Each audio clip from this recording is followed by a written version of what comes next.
السلام عليكم ورحمة الله تعالى وبركاته. دعوتو في وردفتو تون دخيسونو بك جرتن السلام من نخي اسم برنا فاقو إردي بإيه. السلام عليكم ورحمة الله تعالى وبركاته. دعوتا خي خبجما فيه أكسمتي دعوتو تي خبجمتو إن شاء الله تعالى الرانتنا وان سفيدو يوخانو نما أتبيت فيدو الأفتيسو قبت ليتين دفه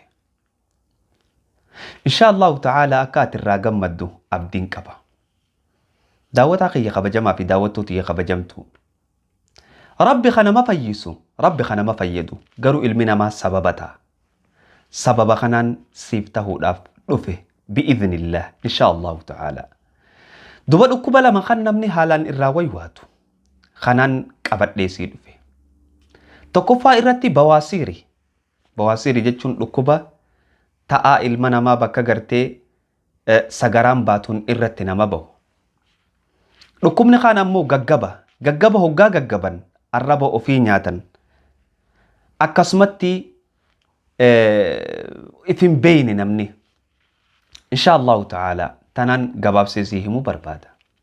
Yoonii fi dhukkuba kana ati hin qabnees namni ati beeytu qabaachuu mala takkaa namni biraa qabaachuu mala sababa viidiyoo kana sheer gooteen أجري دلقتشو دنديز إن شاء الله تعالى دعوتا خي خبجما في خبجمتو فيديو تنا لايك غوتي وبريان كيتي شير غودو هندغتين أكسمتي ماتي چاينا لخينياتيس تهو هندغتين إن شاء الله تعالى يروتي وان اسم فيدا دوارا قبر ليتين اسني دفا بواسير الرجل قبنا fakkeenya gabaabaa tokkoon isinii kanna dhukkuba bawaasiirii jechuun hoggaan fakkeenya isinii godhu karaa lafa keenyaatti muddii ja'aniiti wanni takka jirti hoggaa miila qubaatii dhawamte takka miila dhawamte gama gartee luka xarafasii bakka mudhii ja'amtu tanatti gama gartee qaama saalaatti as dhiyaattee iita wayitii sibaa takka miila bitaa gubbaan takka miila mirgaa gubbaan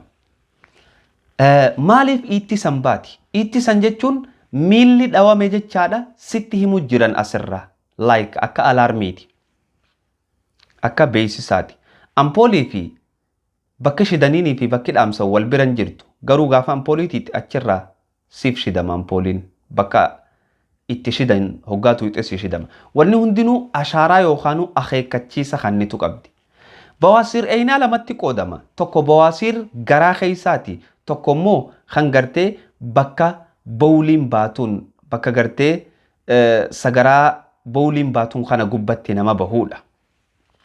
Insha Allahu ta'ala lachurraahu siifin himuu jiraadha dawaa isaa.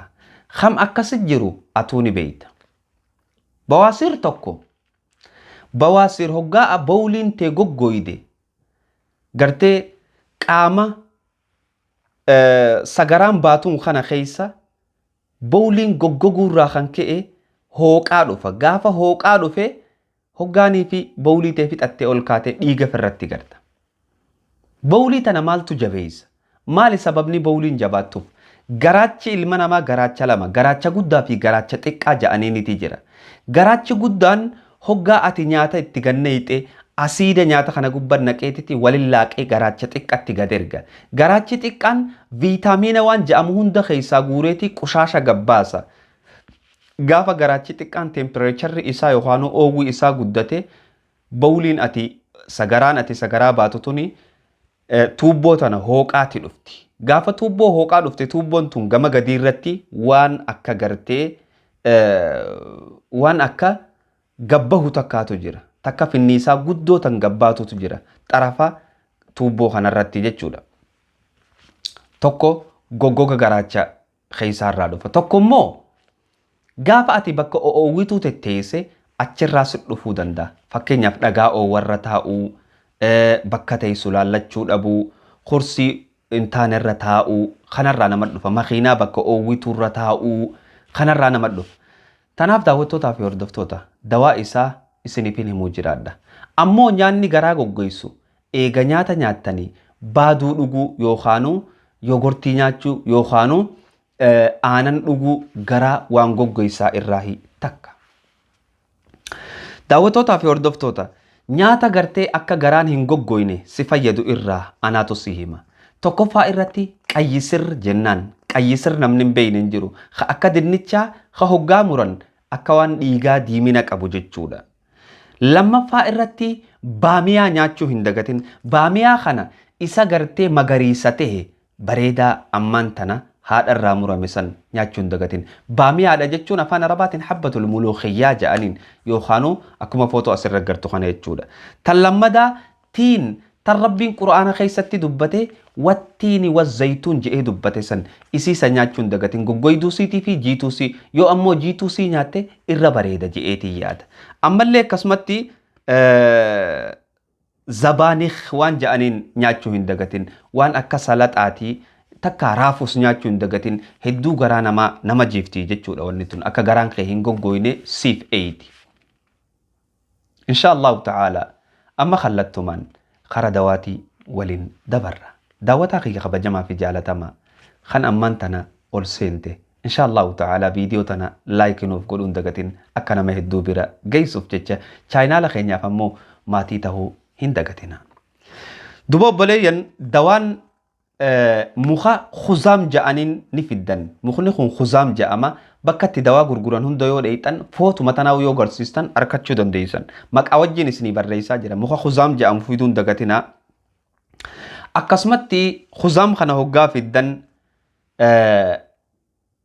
bishaan isaa yookaanuu bishaan oowwaa keessatti neeyxanii bishaan haalaan oowwaa bishaan danfiftanii fiddanii akkuma danfiftanitti ibiddarraa fuutanii isatti neeyxanii hoggaa bishaan isaa diimate bishaan isaa fuutanii waan takkatti bilqaata wayiitti naqattanii kaayattan. Takkaffaa na dhagaye.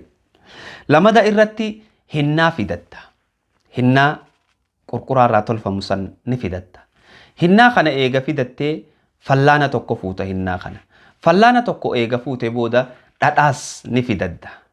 Dhadhaa kana osoo nii fi dhadhaa gartee aanan irraa tolfamu ta'e hedduu bareedaadha. Dhadhaa ni fidatta. Dhadhaas fallaana tokko fuuta. Hinnaas fallaana tokko fuuta. Saanaa wahii keessatti waliin darbita. Walitti laayxa.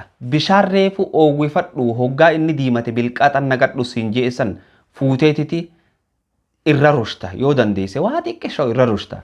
Achi booda daarektii fuutee waan kana eega jiifte booda gartee banaa bakka bowliin baanu as gubbatti fuutee waraqaa wahii murattee waraqaa tana gubbaa keessee takka sooftii murattee sooftii gubbaa keessee bakka sana laxxaftee huccuu gubbaan kaayattee rafta jechuudha. Yoo dandeesse guyyaa guutuu akkasitti itti deemuu dandeesse hedduu siif bareeda. Yoo ammoo gartee huccuuteen balleessine jechuudha. Akkam balleessine yoo godhatte. Yeroo gabaabduu keessatti guyyaalee waa xiqqoo keessatti sirraa dhabamsiisa je'eetii yaada. Daawwataa kiyya kabajamaa fi jaalatamaa. Gama biraatiin ammoo hargeessa ni beeytan. Hargeessa finneetiti hargeessa kana bakka qoree san irraa murree sollonqee irraa kaafnee gama keessaa san daayinee fuunee hoggaara fuudeemnu banaa gartee midhaan bahuun kana gubbatti dibna jechuudha.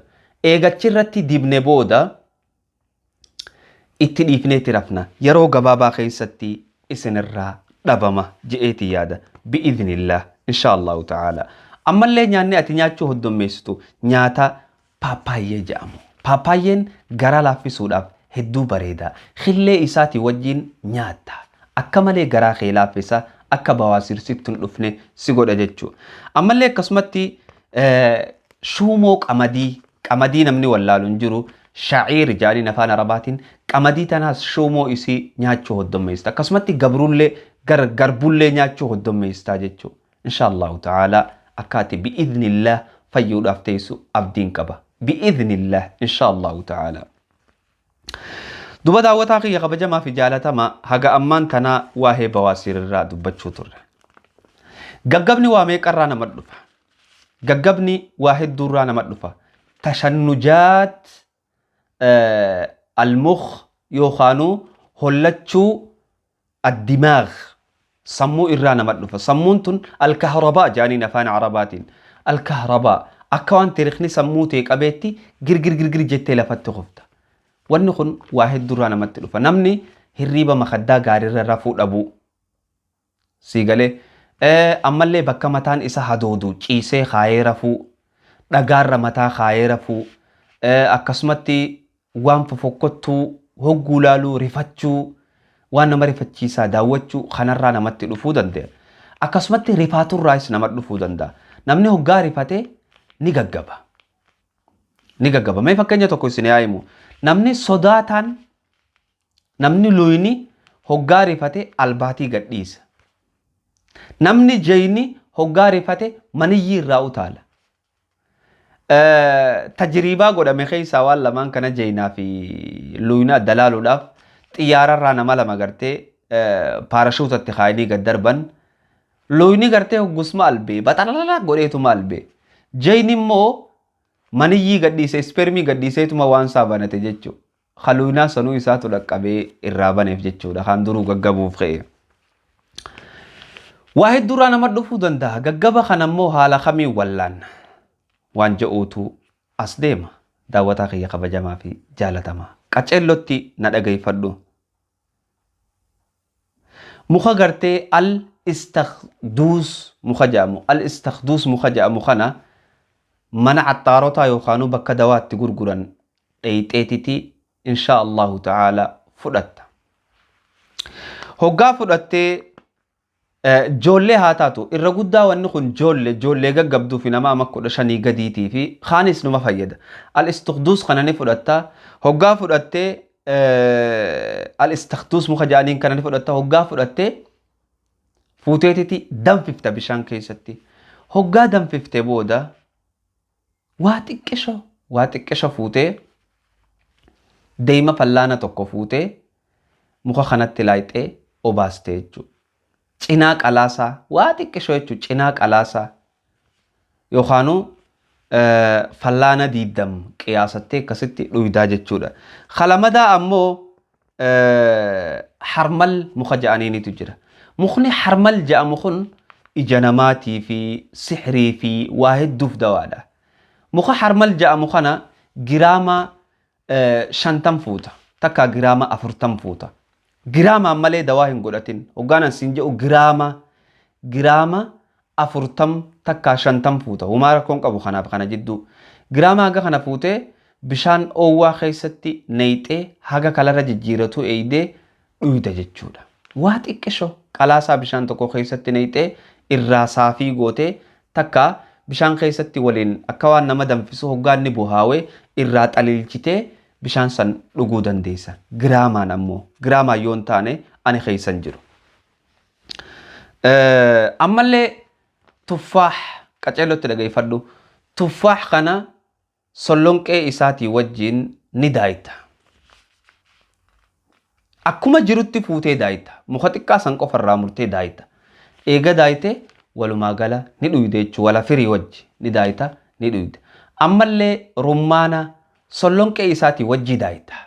Eega daayite fuuteeti bishaan isaa san jalaa dhuyde jechuudha. Insha Allah guyyaa 60 takka guyyaa 30 haala kanaan yoo goote gaggaba umran daa'iman arguudhaaf hin jiraattu je'eetii yaada. Daawwattootaa fi hordoftoota qophiin teenya ta'arraan tanaa asuma irratti raawwatti. Insha Allahu ta'ala akka ati laayikii gootee viidiyoo tana nama hedduu bira sheer gootee geessitu abdiin qaba. Akkaan viidiyoolee babbareedduu akkanaa tan biraa isiniif dalaguuf jecha laayikii gootanii chaayinaala keenya sabskiraayib gootanii maatii ta'uu hin dagatinaa. Hamma viidiyoo biraatiin walitti deebinutti assalaamu alaykum wa rahmatullahi wa barakaatuh. Uhibbukum fillah rabbii jechaan isin jaalladha. Nagayatti naa tura.